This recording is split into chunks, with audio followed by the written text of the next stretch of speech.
It looks like we are on the air. Welcome, everybody. My name is Chad Rubin. I'm the CEO of Skubana. I'm super excited for today to talk about Amazon International. We have an incredible guest joining us. Fingers crossed. His name is Tuma, and he essentially is running and leading the Amazon International marketplace team. I met him at the Amazon Boost event and sort of worked some magic to bring him on. He's actually not a very public person. So while people are joining, if you don't mind, I want this to be super interactive. I want you to be asking as many questions. As we start this off, just put in the chat box where you're dialing in from.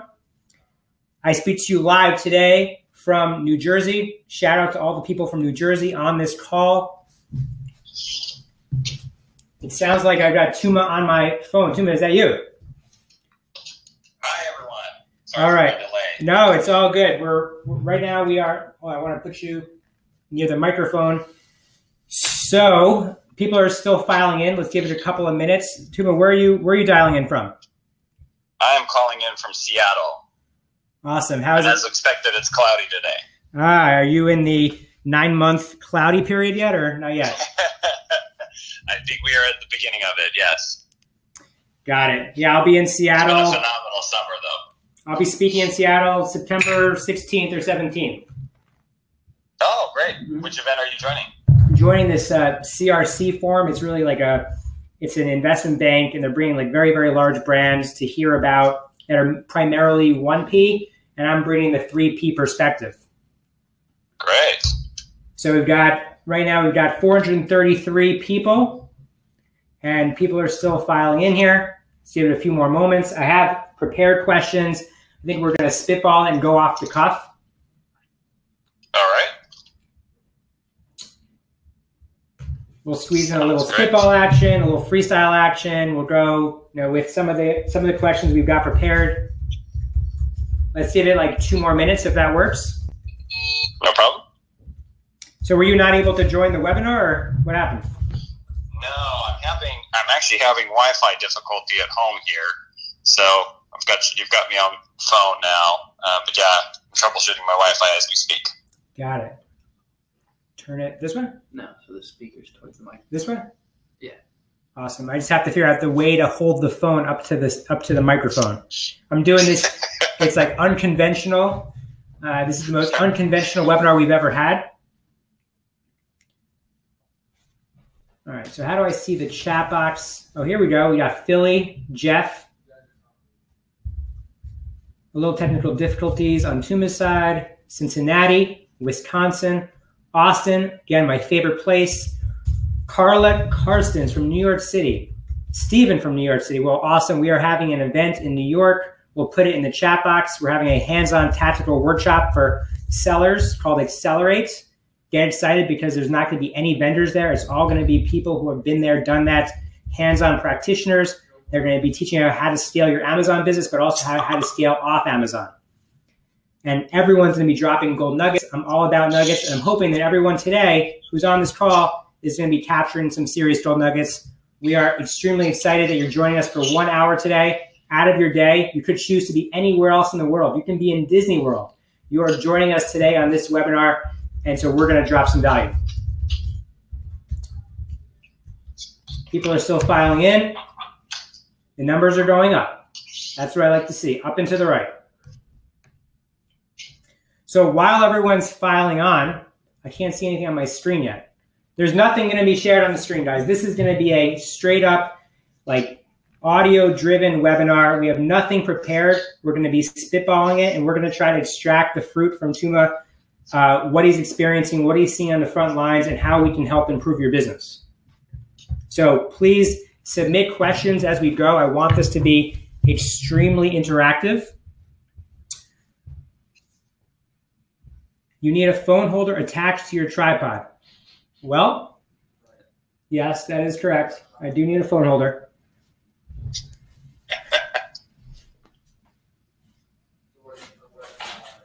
Chad, are you on video? I am on video. Sorry, guys. You are, okay. I'm not so pretty.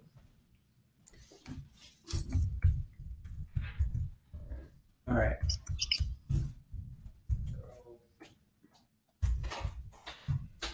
All right, great. So actually, why don't we just get started? Let's start diving in, please. So, Tuma, if you don't mind sharing, give us a brief history of your background, where you're coming from, what your expertise is in, please. Sure. Hi, everyone. Toma Hayakawa with Amazon Global Selling. I've been with Amazon a little over 2 years now. Prior to this, I was working for a company also headquartered in Seattle, Washington, called Expeditors, third-party logistics provider for import-export. So my background is in international logistics, and I've been with Amazon for the last, actually, I apologize, the last 4 years, 2 years with Global Selling Business Unit. And I specialize on helping sellers like everyone on the call here today expand from the U.S. to additional and new marketplaces. Awesome. So me and you met at the Amazon Boost event serendipitously. Yes. I caught you kind of leaving the event, and we stayed in touch ever since. And I think the best way to start off is to kind of, right now you did a quick check on my account, which I actually have in front of me. You took a look at my account. Because, guys, I am a seller on Amazon selling vacuum filters, not the sexiest business. So you checked out my UK, Germany account, and you had some recommendations. Yes. So why don't we start there at the top? The first thing you suggested, do you mind going through this with me?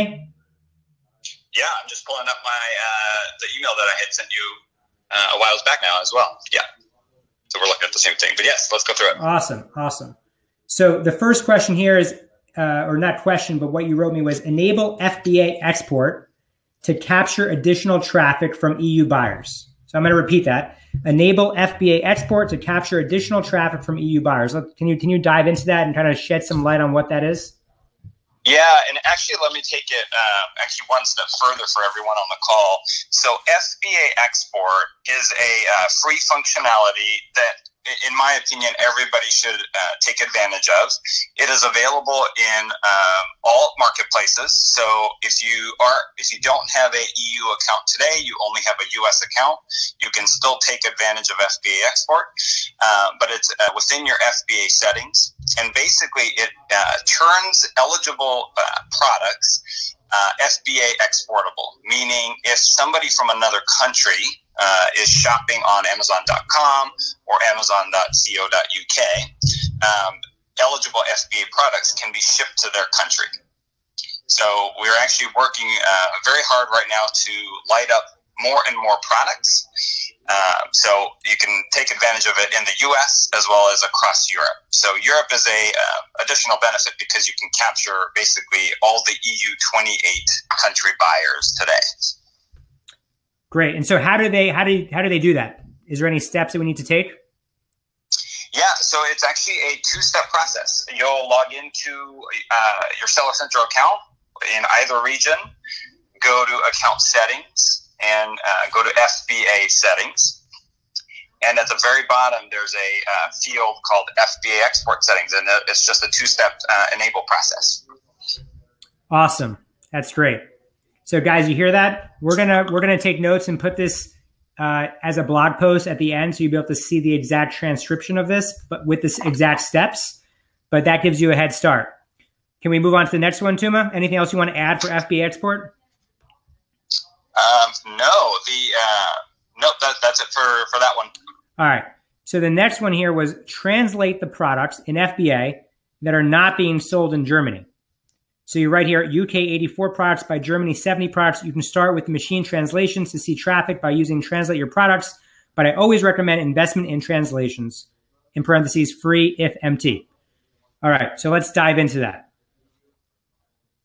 Yes. So you're probably wondering, depending on where you are in your international journey, why some ASINs are in certain marketplaces and why some are not. And what I can tell you is that we are actively trying to localize ASINs from one marketplace to another. So ASIN number 123 exists on Amazon.com. We have back-end systems that are trying to take that to additional marketplaces so that when a seller like you guys are ready to sell, that you're able to quickly create an offer against it. So we have a machine translation engine that is running in the background, trying to capture ASINs and eligible ones to do that activity. if you want to sell today and your ASIN doesn't exist in that marketplace yet, you have the ability to create it yourself, just like when you created a new listing in the US. And what you can do is use a free translation software like Google Translate or crowdsource, or if you have internal resources, you can localize that listing and create it for yourself in the additional marketplaces if it doesn't already exist.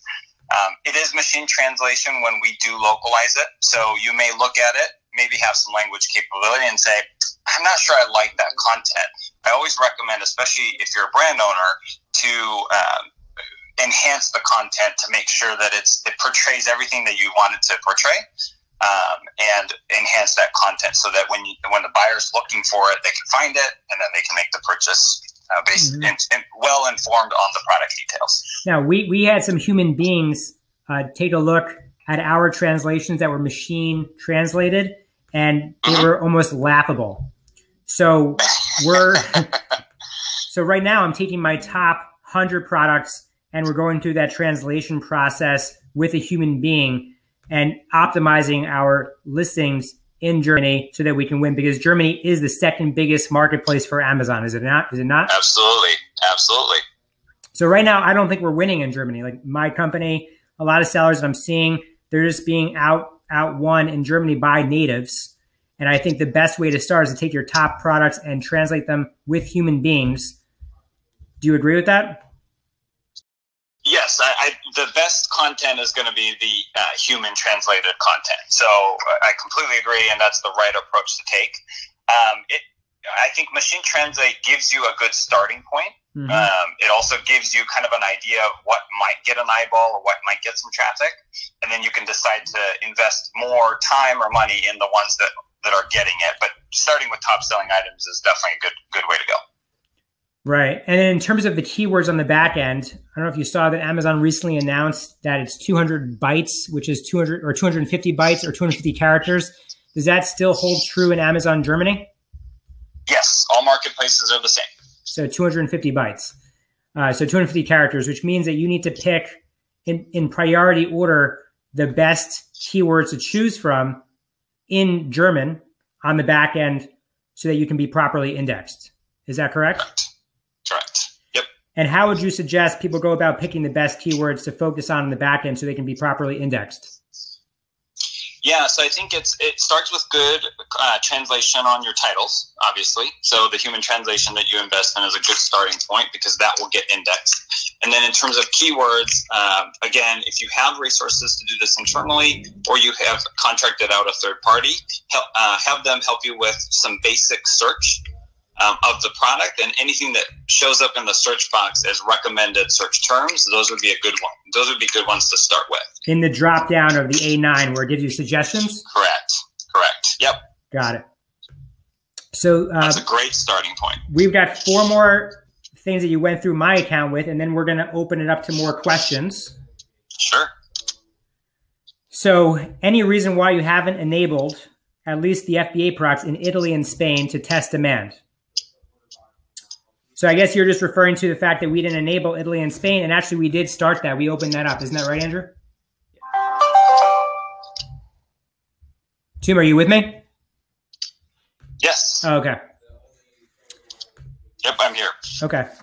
So sponsored products. So you guys started in Italy and Spain? Yeah, so now we're actually selling Italy and Spain based on this suggestion that you gave us. Great. How's it going so far? So far, it's going well. Right now, I'm really, really trying to focus on Germany since it's the second biggest channel. And so, let's just say a seller is doing $500,000 in the United States. And yeah, it depends on category to category. How much should you expect to earn in Amazon Germany? Yeah, that's a hard question just based on category and product. I think the general rule of thumb that I like to communicate and share when I talk with sellers is that Europe as a whole can double the business, right? You can get to a point where Europe is just as much business as your U.S. account. Obviously, it takes time. It takes just as much effort as the U.S. to get there. My general rule is that whatever sales you're making in the UK, Germany should be the same, or if not better. So typically what I see from sellers is that the UK is about a third to half of their US business. You should be able to do the same. So Germany should be a third. Germany should be a third of your US business. Yes, you can. I've seen sellers get it to that point. Wow. I was talking to somebody today and they're like, well, if you're doing $500,000 on Amazon US, Germany should at least be $100,000. And we're like not there right now. So obviously we're leaving some money on the table that we need to capture. Yes. So you heard it, guys. Essentially, it should be a third of your business. So if it's not a third of your business, you are not doing it right, or you need to improve whatever you're doing. All right. And again, that's pretty generic terms. Depends on product, depends on your level of effort. But yep, definitely the opportunity is there. Okay. All right. And the one thing you guys will probably notice is when you do a search, even basic searches, the amount of competition that you're going to see is far less. So the catalog is definitely less crowded depending on the marketplace you go to. So you could do a search on UK, you could do a search on Germany. The amount of products that are going to return in the search results are much smaller. So the probability of getting a buyer is much higher. Mm-hmm. I love that. So I started selling on Amazon in 2008, where there were not a lot of private labelers out there. It was just ripe for the taking. And I still believe that we're 2008 internationally on Amazon, at least on Germany. And we haven't even talked about China yet. I do see a lot of questions coming in on China. We're going to get there. All right. Lots of interest in China. Lots of interest in China. Yep. All right. So the next thing that you wrote here was listings. Add recommended browse nodes. See dashboard here.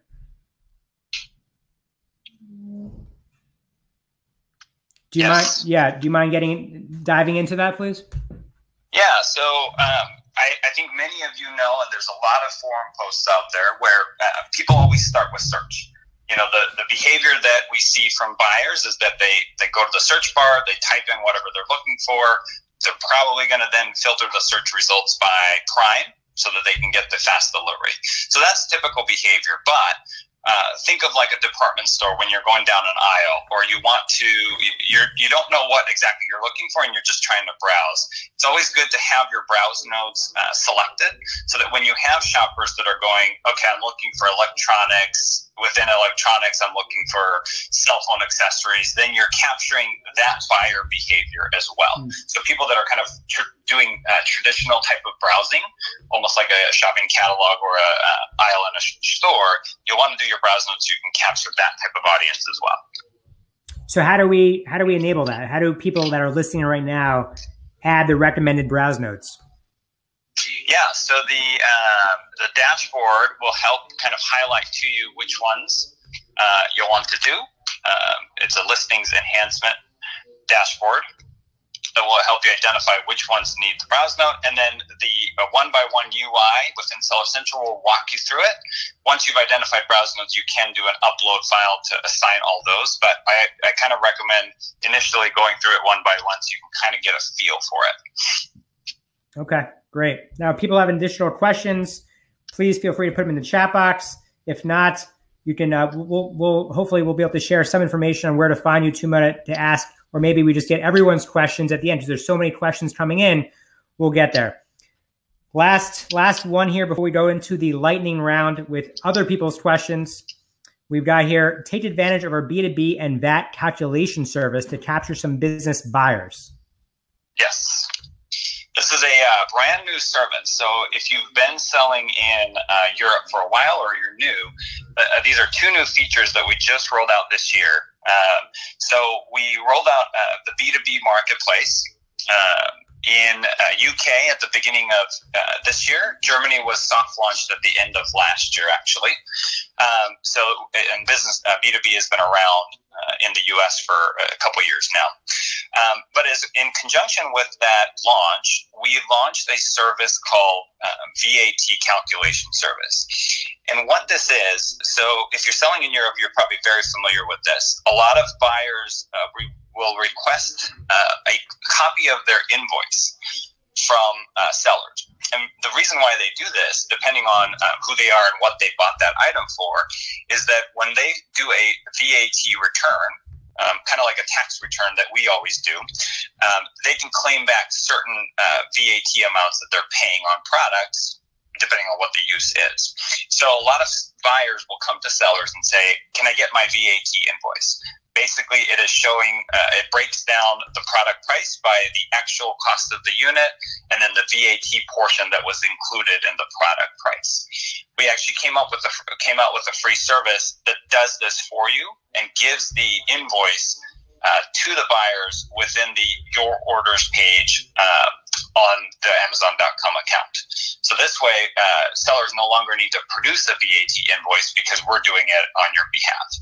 It's a service that is within Seller Central. As long as you have a valid VAT number, you'll be able to set it up. Shall I go through kind of the steps, Chad, or do we just want to include that in the recap email? If you don't mind, if it's quick, let's go through the steps, and then we can always follow up in our blog post about this for additional questions. I already see a lot of questions on browse nodes. Questions are coming in. Okay, great. So for the VAT calculation service, if you guys are in your EU account, you can kind of follow along with me. But it's within the seller account information settings tab. That's the section where it talks about the services you have on your Seller Central account, your listing status. At the bottom of the page, there's a tax information section, and most sellers should see VAT calculation settings, VAT registration numbers, and U.S. tax information as the three options to select from.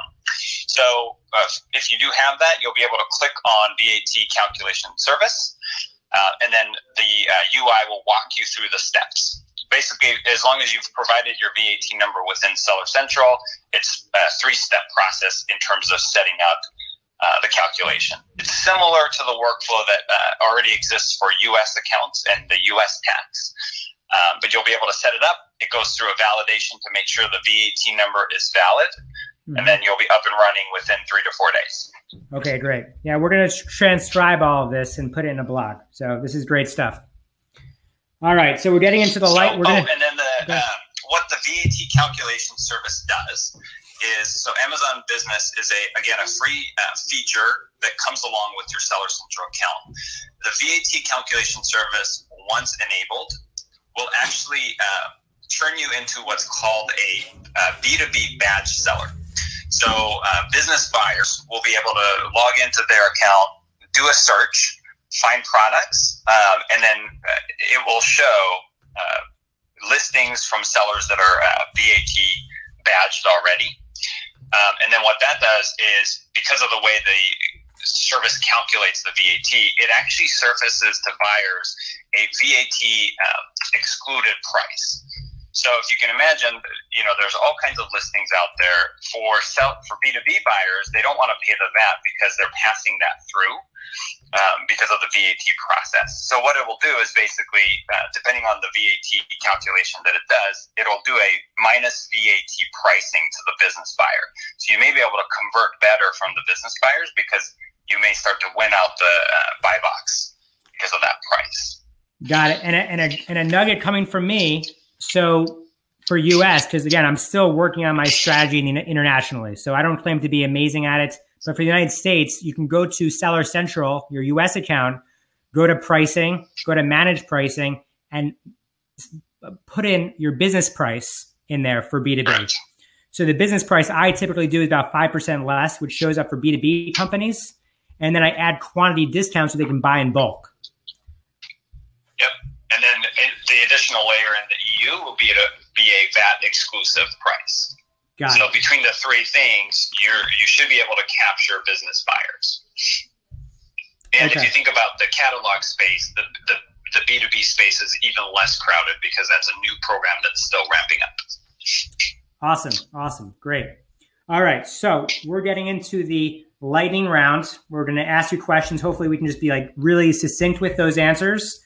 There's a lot of questions coming in. I will sure try. As Tony Robbins said, the quality of your questions determines the quality of your life. So that's really something to think about. So we've got a lot of questions here. I'm going to try to go through some of them. Should I be pursuing brand registry internationally? Is that internationally? Yeah. So in order to qualify for the new brand registry, 2.0. you will have to have a trademark in the destination country. So if you have depending on how you got your trademark, if you have a UK one, you can get brand registered in the UK. If you have one for EU-wide, you'll get one for EU. So yes, brand registry, the value of brand registry is going to continue to grow as new programs roll out. And some of the new programs, brand registry will be the eligibility criteria. So it's still early days, but definitely well worth the effort. But you will need a trademark to be able to get approved. And if you need a good trademark lawyer, you can just email me after this, and I'll be happy to introduce you to my trademark lawyer. We're doing all our trademarks in China. Actually, China is very, very important to me for trademarking because a lot of people are essentially hijacking certain names in the United States and can prevent you from exporting out of China with that brand. Just a FYI and a heads up. All right, we've got Nikhil saying here, I know Nikhil. What's up, Nikhil? Salad Power, interested in selling in the UK. Do we need to change our nutrition labels to sell in the UK via Amazon? Yes. Well, I shouldn't say yes. Sorry. I mean, yes to the question. The answer is a maybe. It completely depends on your product. We do have compliance solution providers that can help you through that process. What I can tell you about any type of that sort of product, it requires a EU address and an EU contact on the product label. And any of the products, if you're selling across Europe, for example, Germany, your label will also need to be in the local language and at a minimum provide an EU-based address. So if you establish a UK address and contact, that will suffice for Germany, but your labels will need to be in the local language. Ingredients-wise, completely depends on the local regulations. So you'll want to work with a provider, a compliance firm on that front. And Nikhil, I can probably introduce you to somebody who can help you on that. All right, I'm going to throw you a curveball here, Tuma. This is from me. Your favorite ice cream flavor. Go. Cookies and cream. Awesome. All right. How about yours? Actually, I love cookie dough. Ah, okay. I'm a cookie dough guy. I just can't stand the mint flavor. Best practices for international taxes. Hire a tax advisor. You definitely want. I know that a lot of people try to do it on their own. It's very difficult. You're not going to have the expertise, and building it up is not worth your time. So hire a tax advisor. Yep, and I have a tax advisor for anybody. It's one of my least favorite subjects, but I'm happy to introduce you to somebody who knows a lot more than me about it. Moving on. All right. A question I have is, how can we adjust with the new 250 keyword limit? Our sessions have decreased. Do you have any insights on this? That is kind of a loaded question. I guess my first question would be, what have you done or changed in your sponsored product strategy? Especially if you're a brand owner, you're going to have to be very active in sponsored products to make sure you are capturing those searches. So it's a loaded question. And then you also want to make sure that your keywords count. So the best way to do that, especially if you're new to sponsored products, is I know that there are various opinions on automatic campaigns, but it's always good to kind of run an automatic campaign for a given amount of time. And I think our typical recommendation is 60 to 90 days to really let the results mature. Then take a look at the reporting that is within Seller Central to then understand which keywords are working and which are not. And that's a great way to kind of get a benchmark and start to enhance the behavior. But sponsored products, making sure you're doing that is probably my first answer. Perfect. And this is also a blurred question. Does doing sponsored products, does that influence your organic ranking on Amazon? The age-old organic ranking. I will let you guys in on it may not be a secret, maybe I just feel like it's a secret, how the organic results are influenced. So it is all based on a buyer searching finding that product, clicking on it, and making a purchase. So obviously sponsored products supports that behavior, but the ranking improves as a search results in a purchase. So you're always trying to optimize for that buyer journey. That's what really improves your ranking. And what if they click on, so if they search for a keyword, right? Let's just say it's probiotics. They search for a keyword, they see a sponsored ad, they click on it, they buy it. Does that influence the organic ranking? It does. Okay. That's so some quality sponsored stuff. Sponsored products is not what's influencing that ranking, right? It's that search, click, purchase behavior. That 3-layer process is what's really influencing the organic. Awesome. Great. All right, let's move on here. That was a good one. Do we need to send our products to overseas? Whoop, it just moved on me here. Best practices. Do we need to send our products to overseas Amazon warehouses for Forum FBA? You do. We are, I would love to be able to give you guys the option for this, but today, in order to take advantage of FBA internationally, you have to send inventory to international. So what I mean by that is, I'll talk about EU specifically because there's some additional nice things in the EU. But in general, for international, Japan, whether it be Japan, Europe, or Canada, you have to send FBA inventory specifically to that country. What's great about Europe is we have the European Fulfillment Network. So one inventory in one country will fulfill orders into the rest of the marketplaces. So if you have inventory in the UK, you're selling on Germany and you get an order from Germany. That order will get fulfilled from your UK inventory. So that's an additional layer of European Fulfillment Network. That's great, but you will have to send inventory into each country, or each region, I should say. Got it. The expiration date lead time be for outside of the U.S. for food products? That's very niche, but hopefully you can answer that. Oh, yeah, that is a niche one. I don't think the expiration requirements are different. I think they're all very similar in nature, regardless of what country. I will say a pointer for international is date formats are different. So, July 1st, 2017, in the US is 7/1/17. In Europe, it's probably 1/7/17. So that actually gets a lot of expiration product sellers kind of tripped up. My recommendation on that is if you have the ability to change your format, just spell out the month so that it's not confusing regardless of what country you go into. Okay, we got a good question coming in from Yossi. What is considered a good conversion rate in Amazon EU? Oh boy, that's a loaded question as well. My answer will have to be depends. Depends on category, depends on how crowded the catalog is for your particular space. And that's a very generic answer, but it totally depends on the product. And that's, I think, e-com kind of in general, right? Completely depends on what you're selling. I mean, I sell vacuum filters, and so it's a necessity. It's not a discretionary spend. It's not like a Louis Vuitton bag. So I'll see a lot higher conversion rates on my product than somebody just like shopping around for something online. Exactly. But in e-commerce, right, 3% conversion rate is good. 5% is incredible. I think you can just look at the average e-commerce conversion rate, and I'll probably see it's probably the same internationally as it is in the United States. Would you agree with that? Yeah. I haven't seen any data that would say it's different in other markets. I have seen where if I look at one seller specifically and I look at their U.S. account and I look at their EU account, I have seen pretty drastic rates depending on, again, it depends on the product, but in a very extreme case, I've seen a seller that, like you said, was about at 3 to 4% in the U.S., but whatever, they must have been a high demand because their product in the UK was like 10% or 12%. And it could be that there's no alternatives in the UK, that Amazon US is so crowded, right? Exactly.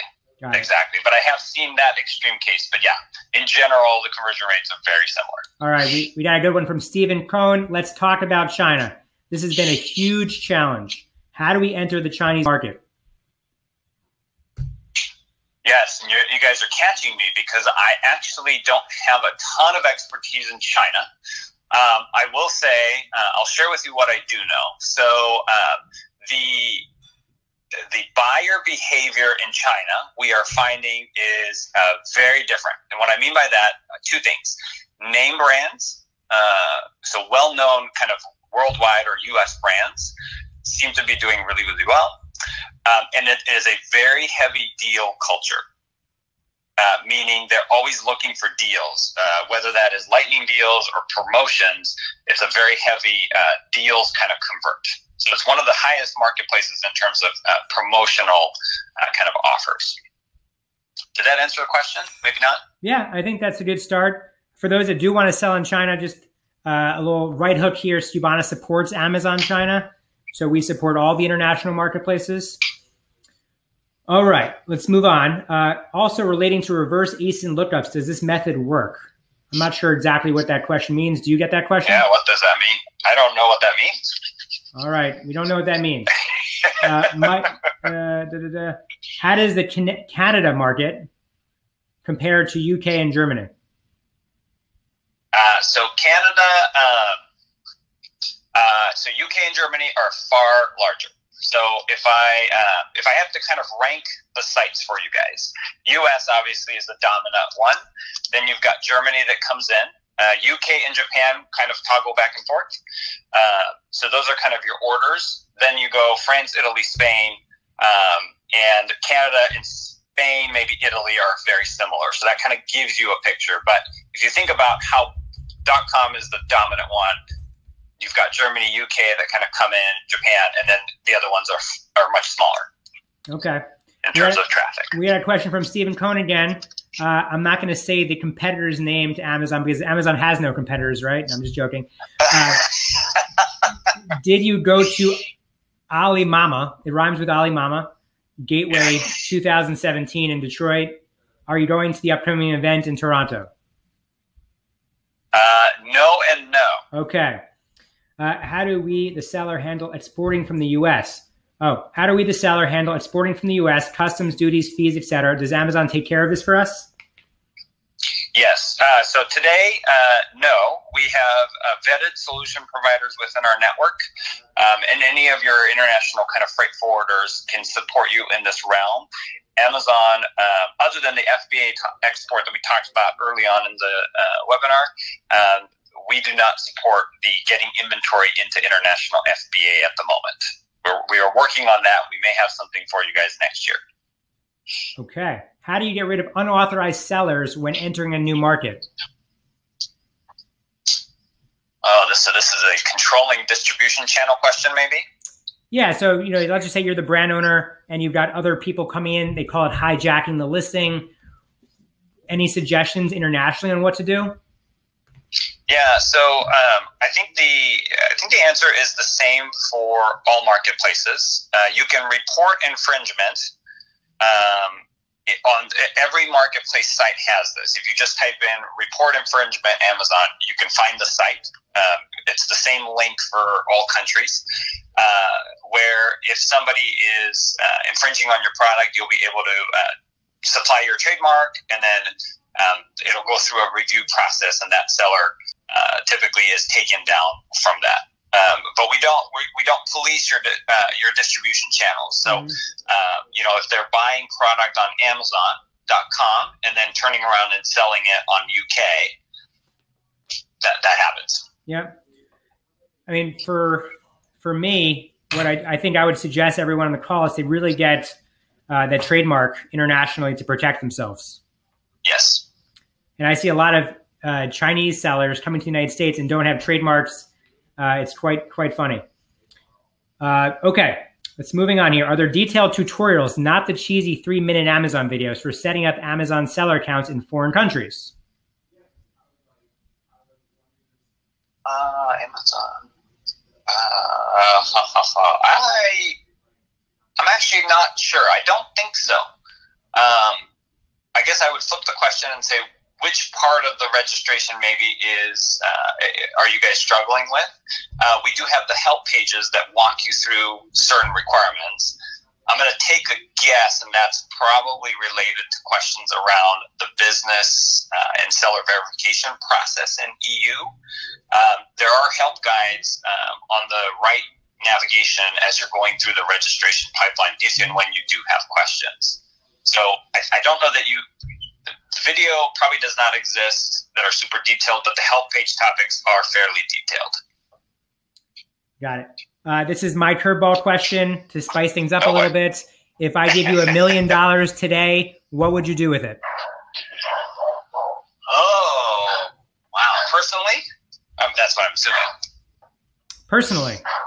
Yeah, I think I'd take a big trip somewhere. I love Hawaii, so I'd probably do some sort of big trip and probably buy some property so I can keep going back to it in Hawaii. Nice. I was just in Hawaii. Hawaii's amazing. Yeah, we had a great time. To check out.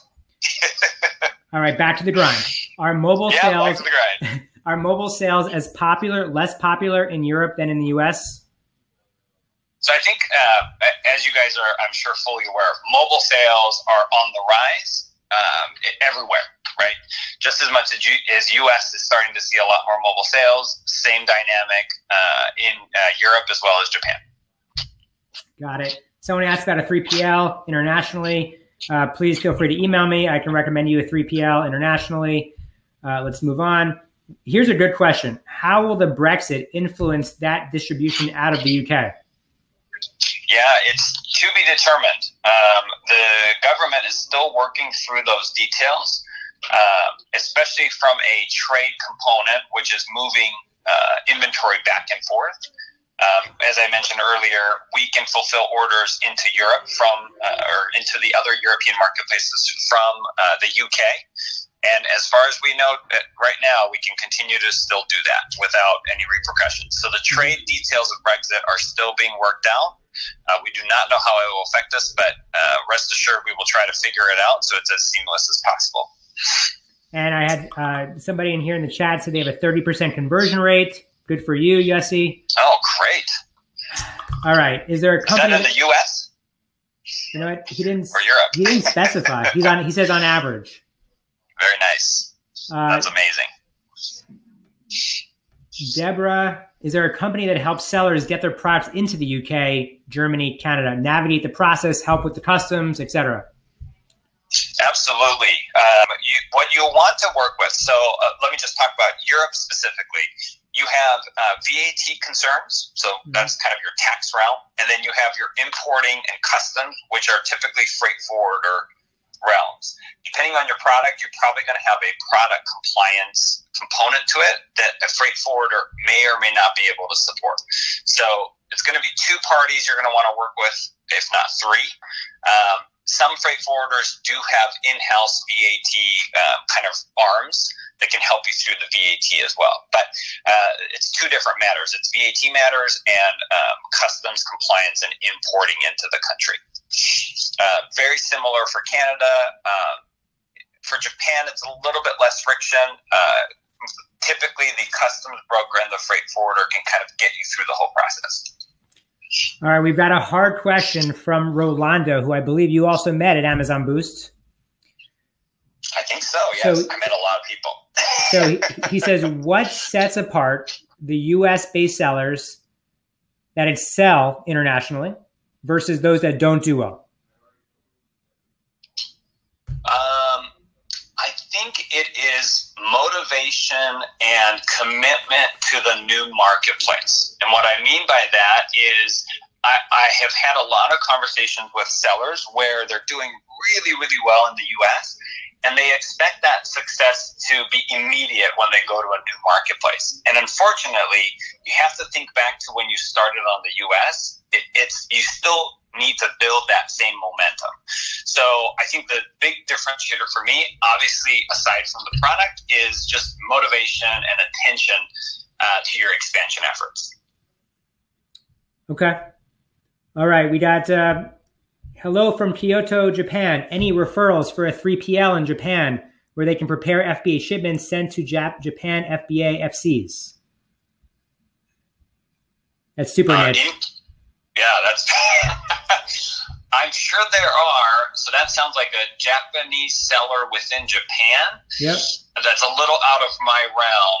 I think your typical freight forwarders are going to be your best bet. Yamato, There's a couple other kind of local carriers, but local carriers. Mm-hmm. All right. So what are the biggest mistakes you're seeing sellers making right now, and what is the biggest waste of time? Oh, that's very broad. I'm assuming that is for international expansion. I think yes. My last answer still applies. Turning it on, assuming everything will happen automatically. I think that's the biggest mistake. You still some aspects of customer reviews are going to transfer from .com to another marketplace, but just like you have to in the U.S., you still need to seek seller level and product level reviews. So that still applies. It takes time, right? You need to, as much focus and effort you put into US, you need to do in the new marketplace. Can you do incentivized reviews internationally, or is it banned across the United States and internationally? It's worldwide. Worldwide. Got it. All right. I heard that Amazon was going to set up some sort of freight forwarding program that would allow you to more easily sell into Mexico. True or false? I don't know. We're trying to solve the moving freight from one country to another problem because it is a big challenge. But there's various different activities happening on that. So TBD, I think, is my answer. All right, a few more here. A few more. Is Amazon Australia going to open this year? Yes, it will be opening. Australia is definitely in the works right now. They're very actively working on it. What I can share is that we will start with merchant fulfilled only. So FBA will not be supported this year. FBA is going to probably be early next year, but Australia is still on target to launch this year. All right. Are there any questions that we're not asking that we should be asking?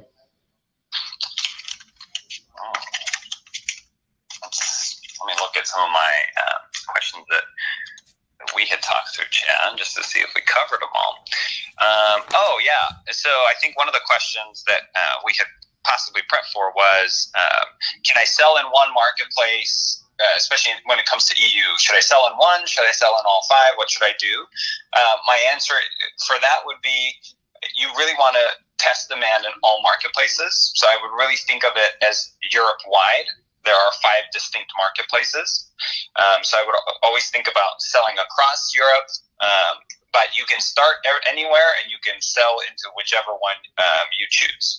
My advice is to always try to do EU from the start. Right. Don't discriminate. Exactly. And then any other questions I should be asking before we wrap it up here? I think the only other one that I would say is, is it a different ASIN in another country? And assuming that the product is exactly the same, like you're not customizing the plug to be UK or EU specific, the ASIN number is exactly the same worldwide. And your image content carries over worldwide. So if you add an image in the US, that will carry through internationally. Another question, I think that was a good one that we prepped for, was, do I need an EU business entity or EU bank account? Yes. So no, you don't need to do that. Definitely as part of international expansion research, and when you talk to a tax advisor, talk about that option. Depending on what you're trying to do, what level of investment you want to do, a business entity and a local bank account may make sense, but it is definitely not required. You can do everything as using your U.S. entity. And then Amazon does take so like, let's just say you sell in the sterling and you need to convert. Amazon does take a percentage of that, yeah? The conversion rate?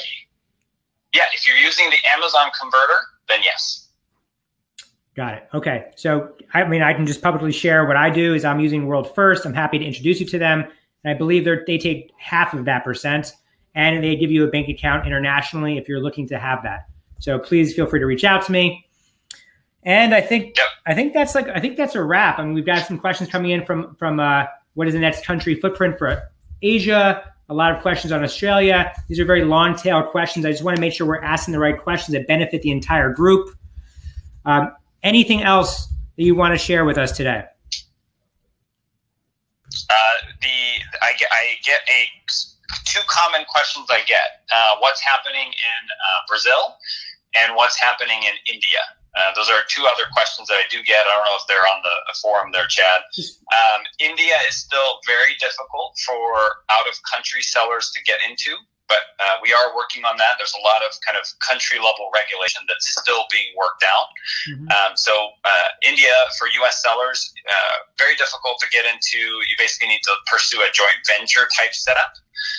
So India is a hard one. And for Brazil, that marketplace is being worked on, similar to kind of the realm of Australia, and will be coming next year. I have a question, and we got one more we're going to take. So my question, so Amazon Flex, not a lot of people know about this new program. Are you familiar with it at all? Yes. High level, yes. High level. So does Amazon Flex work for international? And if you wanted to share at a high level what Amazon Flex is?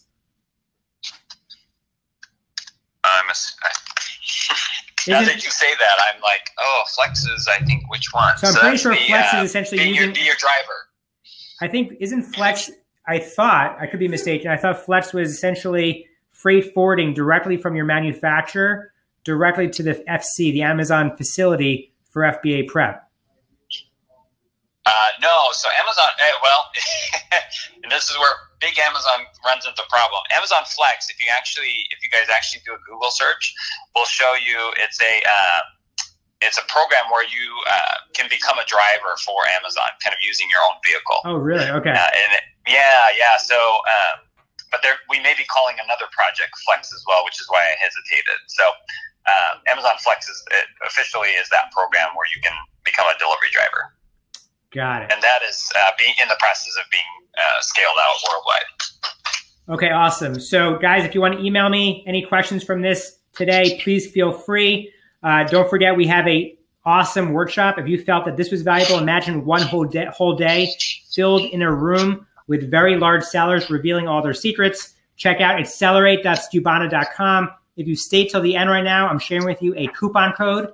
That coupon code is EARLYBIRD, all capital letters, one word. You get $500 off. And Tuma, how do people find you? How do people find you after this awesome conversation? Yeah, let me share with you. So we have, I have a team of sales and account managers that are helping sellers do this international expansion. You know, I would love for it to be seamless and easy, but there are some hurdles to go through.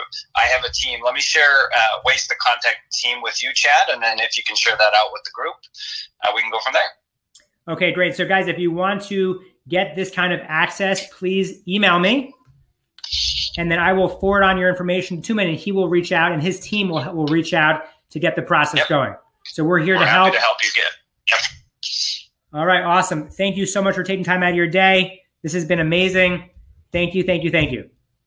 Thank you, everyone. Good luck. All right, bye.